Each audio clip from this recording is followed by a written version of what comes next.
안녕하십니까 믿음의 형제자매 여러분. 저는 오늘 이 시간에 노아의 날들과 인자의 날들을 비교하는 영상을 여러분들을 위해서 준비를 하였습니다. 자, 여러분께서 한눈에 볼 수 있도록 제가 이렇게 도표를 만들었는데요. 여러분께서 이 화면을 캡처를 해서 이 화면에 있는 내용만이라도 자세하게 살펴보게 되면 예수님께서 이 마지막 때에 갖고 계시는 심판의 계획을 여러분께서 확실하게 깨닫게 될 수가 있습니다. 자, 노아의 날들과 같이 인자의 임함도 그러하리라 라고 말씀을 하셨는데, 마태복음 24장에서 37절 그리고 27절 그리고 39절에 보시면 인자의 임함이라고 세 번에 걸쳐서 말씀을 하셨습니다. 자, 그런데 우리가 누가복음 17장에 가면 노아의 날들과 같이 인자의 날들도 그러하리라 라고 말씀하셨는데, 자, 인자의 임함, 여기에는 인자의 날들. 자, 그래서 우리가 알 수 있는 것은 인자의 임함이라고 하는 것은 바로 인자의 날들을 뜻한다라는 것을 저희가 알게 되는 것입니다. 자, 그러면 우리가 인자의 날들이 언제 끝나는지를 알기 위해서 노아의 날들을 우리가 알아야 하는데, 베드로전서 3장 20절에 가면 노아의 날들이다 라고 하는 것은 노아가 방주를 건축하는 날들 동안이라고 설명하고 있습니다.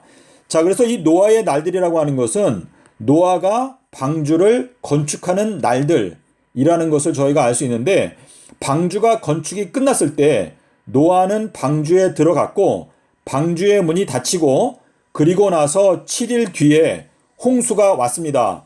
자, 이 베드로가 21절에서 설명하기를 이 노아가 방주를 건축하는 그 날들 동안에 노아의 식구 8명은 적은 무리였는데 그들은 물로 말미암아 구원을 받았다라고 설명하고 있습니다. 자, 그런데 21절에서 베드로가 이 물이라고 하는 것과 침례를 연결지어서 침례라고 하는 것은 구원의 표이다라고 말했습니다. 자, 20절에서는 물로 구원을 받았다라고 말하고 21절에서는 침례로 말미암아 구원을 받는다라고 설명하고 있습니다. 자, 그래서 이 베드로가 설명하는 건 뭐냐면 노아 홍수 당시에 노아가 방주에 탄 것은 바로 침례 받는 것과 다름이 없다라는 것을 설명하고 있는데, 자, 우리가 모세의 이야기를 보면 모세가 갈대 상자에 어린 아기를 눕혀서 이 아기 모세를 살리기 위해서 이 아기를 갈대 상자에 넣었다라고 말하는데, 이 갈대 상자가 원어를 보면 바로 방주입니다. 방주. 자, 그래서 이 모세라고 하는 이름의 뜻이 뭐죠? 물에서 건져냄을 받았다라고 하는 뜻이기 때문에 지금 베드로가 말하는 이 내용은 모세의 경험과 똑같은 얘기를 하는 것인데, 방주로 말미암아 이 물에서 구원을 받은 것은 침례로 말미암아 우리가 구원을 얻는 것과 같은 내용이다라는 것을 베드로가 말하고 있습니다. 자, 그래서 여러분께서 이 베드로전서 3장의 내용을 읽게 되면 현 기독교인들 중에서 세례를 받은 사람들은 전부 다 회개하고 예수님의 뒤를 따라서 물로 침례를 받는 그 침례를 받지 아니하면 기독교인들 중에서 단 한 명도 하나님의 나라에 들어갈 수 없게 될 것이다 라는 것을 예수님께서 요한복음 3장 5절에서 분명히 말씀하셨습니다. 물과 성령으로 나지 아니하면 하나님의 나라에 들어갈 수 없다 라고 말씀을 하셨습니다. 자, 마가복음 16장 16절에서 예수님께서 말씀하시기를 믿고 침례를 받는 자는 구원을 얻게 된다 라고 말했는데, 자, 침례라고 하는 단어와 구원이라고 하는 단어가 베드로전서 3장에서도 물, 구원, 침례, 구원 이렇게 두 번씩 반복되고 있습니다. 그래서 마가복음 16장 16절에서 예수님께서 직접 말씀하신 믿고 침례를 받으면 그 사람은 구원을 얻을 수 있다 라고 하는 것을 말씀을 하셨습니다. 자, 우리 누가복음 17장 22절에 너희가 인자의 날들 중 하루를 보고자 하되 보지 못하게 되는 날들이 오리라 라고 말했는데, 자, 우리 아까 누가복음 17장에서 노아의 날들과 같이 인자의 날들도 그러하리라 라고 말씀하셨는데, 인자의 날들 중에서 하루를 보고자 해도 보지 못하게 되는 날들이 올 것이다 라고 하는 이 뜻은 뭐냐? 인자라고 하는 이 존재가 방주에 들어가게 되면 더 이상은 너희가 인자의 날들을 볼 수 없게 되는 때가 온다라는 것을 말씀하시는 것이거든요. 그래서 주님께서 말씀하시는 노아의 날들, 인자의 날들, 인자의 임함. 그런데 인자의 날들이 이제 더 이상 볼 수 없게 되는 때가 앞으로 올 것이다 라는 것을 말씀하시는 것입니다. 자, 그래서 이 인자의 날들이 언제 끝나는가? 2023년도에 이제 재림전 7년이 시작이 되는데 이 7년이 시작되는 처음에 2023년 3월 23일 날 계시록 12장 5절에 그 철장 남자가 하나님의 보좌로 올라간다라고 하는 것이 인자의 날들이 끝나게 되는 시점이다라는 것을 저희가 알 수가 있습니다. 자, 우리가 노아가 방주에 들어가고 문이 닫히고 그 다음에 7일 후에 홍수가 왔습니다. 그래서 우리가 창세기 7장 9절 10절 16절에 보면 방주의 문이 닫히는 것이 먼저이고 그 다음에 7년 동안의 하나님의 심판의 기간이 있고 그리고 나서 마지막 끝이 온다라는 것이 성경적인 마지막 재림의 장면입니다. 자, 노아는 방주를 건축하였는데 이거는 원어 성경에 그대로 보고 제가 적은 건데요. 노아가 방주를 건축한 것처럼 엘리야는 너희들이 가는 길을 건축한다라고 말했습니다. 자, 이 건축이라고 하는 단어는 여러분께서 원어 성경을 보면 예비한다라고 하는 뜻도 같이 들어있는데 노아가 방주를 예비한 것처럼 엘리야는 너희들이 가는 길을 예비한다라고 기록되어져 있습니다. 자, 그래서 방주에 들어가게 되는 것은 지금 현재가 인자의 날들이고 그리고 2023년도 3월달이 되면 문이 닫히고 그 다음에 7년 동안에 풀무불의 기간이 있고 그 다음에 지구의 마지막 종말이 온다라는 것이 성경적인 가르침입니다. 자, 지금 이제 요 다음에 요 내용은 여러분께서 기도하시면서 여러분께서 들으실 때 언뜻 듣기에는 이단과 같고 좀 생소한 내용이라 하더라도 여러분께서 일단은 들어놓고 그 다음에 기도하시면서 하나님께 지혜를 구하고 성경을 살피다 보면 맨 처음에는 좀 이상하게 느껴져도 나중에는 그 내용이 깨달아질 수가 있는데요. 자, 우리 이 마가복음 9장 12절 13절이 중요한 말씀인데 자, 예수님께서 말씀하시기를 인자에 대해서 기록하기를 고난과 멸시를 당하게 될 것이다 라고 예언이 되어져 있는데 엘리야가 이미 왔는데 그에 대해서 기록된 대로 사람들이 그를 임의로 대우하였다라고 말씀하셨습니다. 자, 이 말씀은 무슨 뜻인가 하면 인자에 대해서 기록되기를 고난과 멸시를 당한다라고 말했는데 엘리야도 역시 인자로서 그 인자에 대해서 기록된 대로 사람들이 엘리야도 역시 함부로 대우를 하였다라고 예수님께서 말씀하시는 것입니다.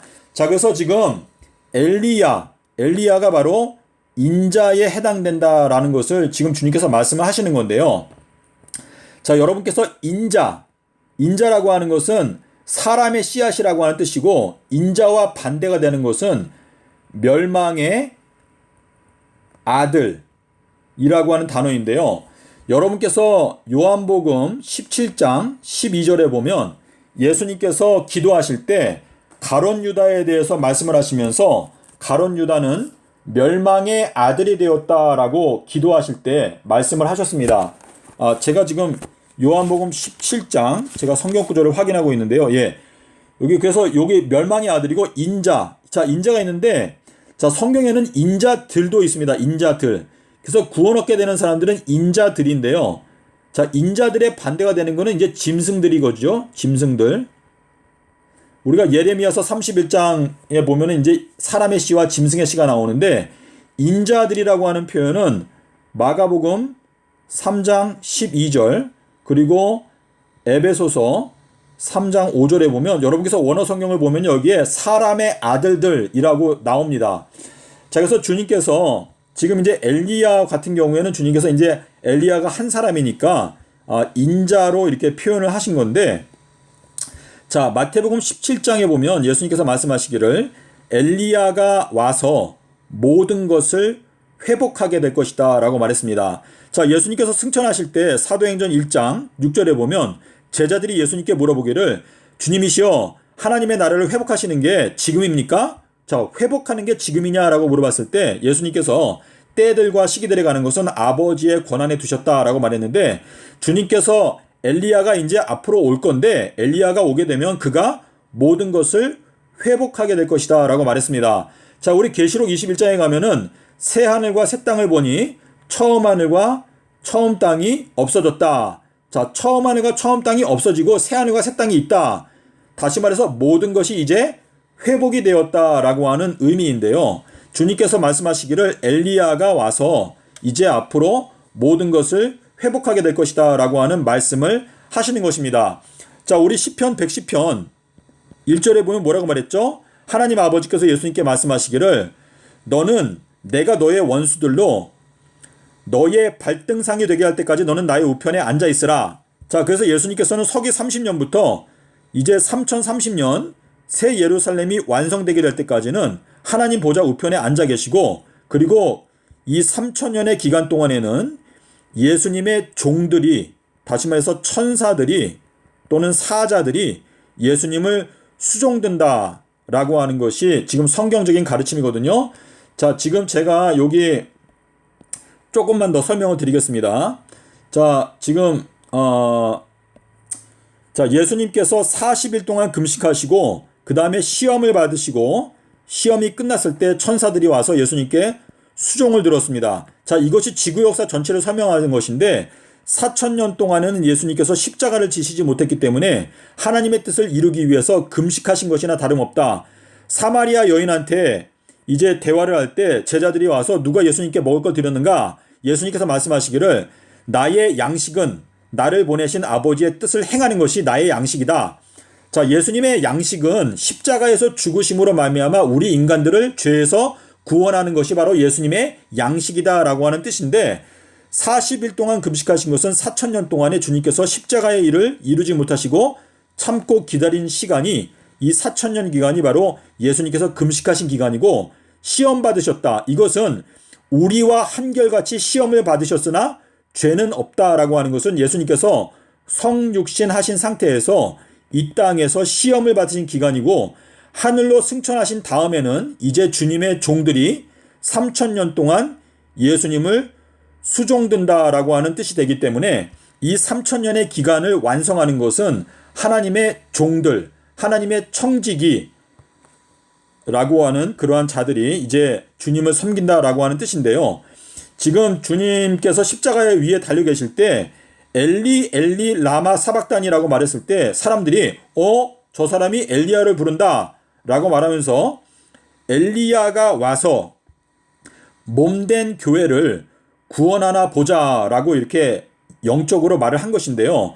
자, 예수님께서 십자가에서 죽으시고 하늘로 승천해서 올라가시니까 이 세상은 이제 현 기독교의 전체가 적그리스도의 편에 서 있는 완악한 세대가 되었습니다. 그래서 이 마지막 때 이제 주님께서 마지막으로 엘리야를 보내셔서 이 완악한 기독교를 경고하고 그 중에서 주님의 자녀들을 골라내어서 이제 회복한다.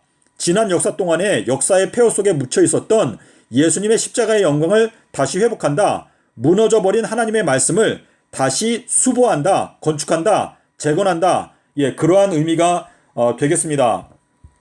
자, 그리고 이제 사도행전 1장 11절 이 내용도 여러분께서 고민하시면서 생각해 보셔야 하는데요. 갈릴리 사람들아, 자, 갈릴리는 둥근 원이라고 그랬죠. 갈릴리 사람들아, 왜 서서, 이 서 있다라고 하는 거는 깨달았다라고 하는 뜻인데, 둥근 갈릴리 사람들아, 왜 서서 깨달았다면 너희가 왜 하늘만 쳐다보고 있느냐? 하늘만 쳐다보고 있는다고 해서 하늘에서 누군가가 오는 게 아니다. 너희가 예수라고 하는 것은 구원자라고 하는 뜻이죠. 자, 엘리야가 와서 몸된 교회를 구원하나 보자 라고 말을 했는데 예수께서 하늘로 승천하신 것을 너희가 목격한 것처럼 재림이 가까워 오게 되면 철장 남자가 하늘로 올라가는 것을 너희가 보게 될 것이다 라는 것을 사도행전 1장 11절에서 흰 옷을 입은 두 사람이 이제 이 말을 하였습니다. 자, 그래서 지금 사도행전 1장 11절을요. 제대로 이해하고 있는 사람들이 없는데, 왜냐하면 이게 번역이 잘못되었는데요. 여러분께서 이 내용을 원어 성경을 통해서 자세하게 보시게 되면 무슨 뜻인가 하면, 너희가 예수님이 승천하는 것을 목격했던 그 방식 그대로 재림 때에도 너희가 구원자가 하늘로 올라가는 것을 목격하게 되면서 재림의 7년이 시작이 될 것이다 라고 하는 의미로 말씀을 하신 것입니다. 자, 여러분께서 듣기에 너무 이상하게 느껴지시면 기도하시면서 자세하게 살펴보신다면 주님께서 여러분의 마음을 인도하실 것이라고 믿습니다.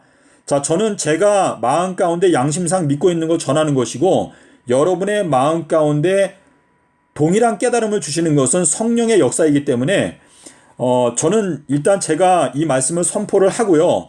그리고 여러분께서 성령을 간구하면서 말씀을 베레아 사람들처럼 자세하게 살피게 되면 여러분의 마음 가운데 주의 성령께서 인도하심을 베풀어 주실 것입니다. 자, 그러면 이제 요거는 넘어가고 한 가지 더 보여드리고 이제 영상을 마무리를 하겠습니다. 자, 지금 이 침례 요한의 직분에 대해서 지금 히브리서에 자세하게 설명이 되어 있는데요. 자, 엘리야가 너희 앞에 너희의 길을 건축할 것이다. 자, 이 건축이라고 하는 단어를 잘 생각해 보십시오. 자, 히브리서 3장 3절에 가면 뭐라고 말했냐면, 예수님께서는 모세보다 더욱 영광을 받을 만한 것이 마치 집을 건축한, 여기에 건축이 나오죠. 제가 이거 원어 성경을 보고 살펴본 건데요. 집을 건축한 자가 그 집보다 더욱 존귀함 같도다라고 말했습니다.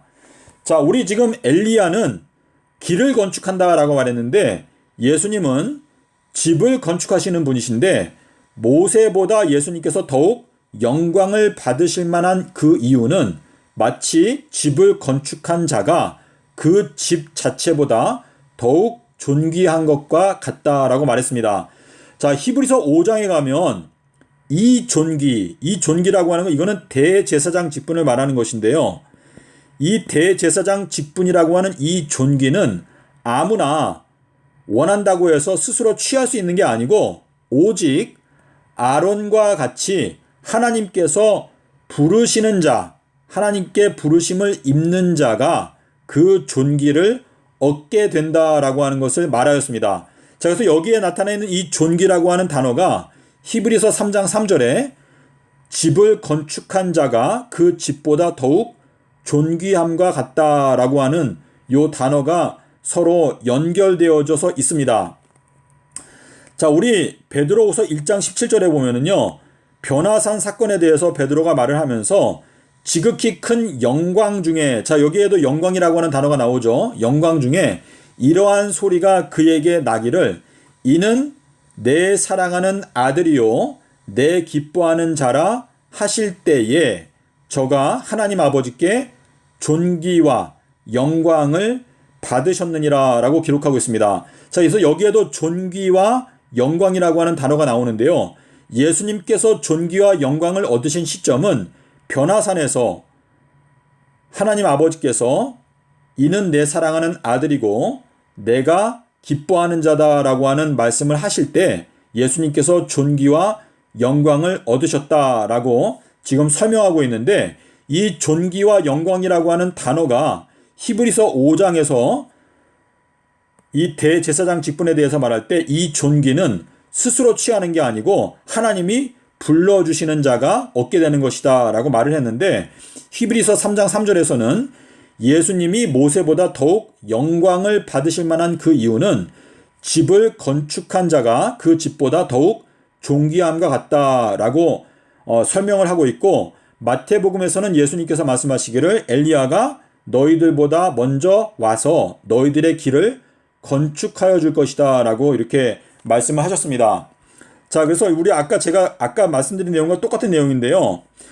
이 마지막 때에 이제 주님께서 엘리야를 부르시는데, 그 엘리야가 와서 이제 주님의 성도들이 앞으로 걸어가게 되는 길을 건축하게 되는 건데, 이거는 내가 원한다고 해서 그것을 쟁취할 수 있는 것이라기보다는 하나님께서 부르시는 자가 그 엘리야의 직분을 감당하게 될 것이다 라고 하는 뜻인데, 제가 지금 예언을 연구해 봤을 때 주님께서 엘리야를 드러내시는 시점은 제가 생각하기로는 2022년도 1월달 정도가 될 것 같은데요. 요거는 뭐 제가 하여튼간 2022년도가 요때가 엘리야의 해가 된다라고 하는 것을 제가 믿고 있습니다. 그래서 2022년도가 됐을 때 주님께서 엘리야를 세우시게 되면 저희들은 그 엘리야와 더불어 주님의 뜻을 함께 이루기 위해서 노력하면 되겠습니다. 자, 그리고 이제 아까 말씀드린 대로 이거는 이제 마가복음 9장 12절 13절에 있는 이 말씀인데요. 지금 요 마가복음 9장 12절 13절의 요 내용은요, 여러분께서 마태복음 17장 12절에도 똑같은 말씀이 나오는데, 사람들이 엘리야를 함부로 대한 것처럼 인자도 함부로 대한다라고 이렇게 말했습니다. 그래서 엘리야를 함부로 대했던 것과 똑같은 방식으로 인자도 함부로 대한다라고 말씀하신 것은 마가복음 9장에서 인자에 대해서 기록하기를, 그리고 여기에서는 그에 대해서 기록된 대로, 자, 인자에 대해서 기록하기를, 예언하기를 그는 고난과 멸시를 받을 것이다 라고 말했는데, 인자에 대해서 기록된 그 내용과 똑같이 엘리야도 역시 그러한 대우를 받았다라고 하는 것을 말씀을 하시고 있습니다. 그래서 엘리야가 와서 모든 것을 회복할 건데, 엘리야가 와서 예수님의 몸된 교회를 구원하나 보자 라고 이렇게 사람들이 말을 하였습니다. 자, 믿음의 형제자매 여러분, 저도 인간이고, 저는 이제 제가 이 양심상 하나님의 말씀을 연구하고 이 말씀을 선포하는 것이 주님의 뜻이다라고 생각을 했기 때문에 제가 이 말씀을 영상을 만들었는데요. 여러분께서 이 말씀을 기도하시면서 생각하시고 또 주님께 지혜를 구하면 여러분의 마음 가운데 주의 성령께서 이것이 정론이 너희들은 이 길로 행하라 라고 하는 성령의 세미한 음성이 들리게 될 것입니다. 그래서 그 음성을 듣게 되면 여러분께서 그 음성을 따라서 전진하게 된다면 주님께서 여러분을 반드시 진리의 길로 인도하게 되실 줄로 믿습니다. 여러분께서 혹시 반대가 있거나 반론이 있으면 댓글을 남겨주시면 저도 기도하는 마음으로 자세하게 살펴보고, 또 제가 잘못된 생각을 했다면 그러한 생각은 제가 고치도록 하겠습니다. 감사합니다.